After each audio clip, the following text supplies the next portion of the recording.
మనకు 3 కాకరకాయలు కావాలి. వీటిపైన ఉండే పొట్టు తీసేసి సన్నగా కట్ చేసుకొని ఉప్పు నీళ్ళలో ఒక 5 నిమిషాలు పక్కన పెట్టుకుందాం.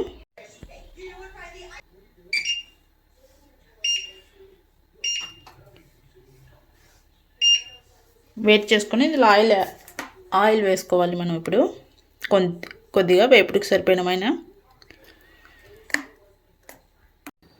ఇలా ఆయిల్ వేడి అయిన తర్వాత మరీ ఎక్కువ వేడి అవసరం లేదండి. కొద్దిగా ఆయిల్ వెచ్చబడిన తర్వాత అందులో మనం ముందుగా కట్ చేసి పెట్టుకున్న కాకరకాయ ముక్కలు అందులో వేసేయాలి.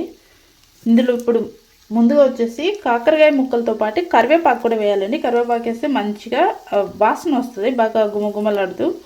అది ఇంపార్టెంట్. ఇలా కరివేపాకు కాకరకాయ ముక్కలు 2 నూనెలో వేసిన తర్వాత అందులో రుచికి తగినంత ఉప్పు కూడా వేసి నిదానంగా చిన్న మంట మీద వేయించుకోవాలి.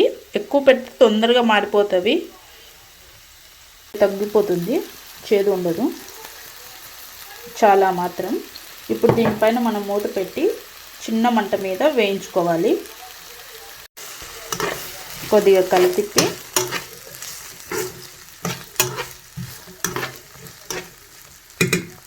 ఇప్పుడు మనం మూత పెట్టేద్దాం.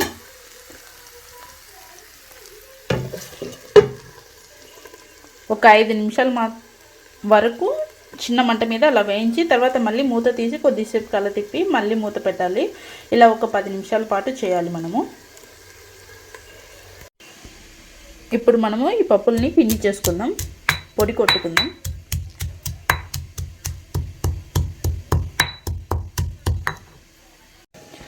ఈ పప్పల పొడిలో ఇందాక మీకు చెప్పడం మర్చిన వెల్లుల్లిపాయలతో పాటు కొబ్బరి పొడి అండి. కొబ్బరి పొడి చాలా ముఖ్యము. కొబ్బరి పొడి వేస్తే టేస్ట్ చాలా బాగుంటుంది, రుచి చాలా బాగా వస్తుంది కొబ్బరి పొడి వేస్తే. ఇందులో కొద్దిగా మన రెడ్ చిల్లీ పౌడర్ కూడా వేయండి, సరిపోతుంది. చూసారు కదా, కొద్దిగా ఎర్రగా వేయండి. ఇంకొంచెం ఎర్రగా బాగా వేయించాలి. ఇంకొక 2-3 మినిట్స్ రెడీ అయిపోతుంది. నేను రెడ్ చిల్లీ పౌడర్ పప్పల పొడితో కాకుండా కొద్దిగా ముందుగా ముక్కల పైన వేస్తానండి. ఎందుకంటే కొద్దిగా ముందుగానే వేస్తే కొంచెం బాగా వేగుతుంది, పచ్చివాసన రాకుండా. పప్పల పొడిని మనం వేసిన తర్వాత ఎక్కువసేపు వేయించవలసిన అవసరం ఏం లేదు. జస్ట్ పప్పల పొడి వేసేసి స్టవ్ ఆఫ్ చేసి పక్కకు తీసుకోవచ్చు, రెడీ అయిపోతుంది. ఎందుకంటే అది పెద్ద టైం ఏం పట్టదు. చూసారు కదా, ఇంకొద్దిసేపు ఇంకొక నిమిషం వేయించి పప్పుల పొడి యాడ్ చేస్తే సరిపోతుంది. చాలా ఈజీ.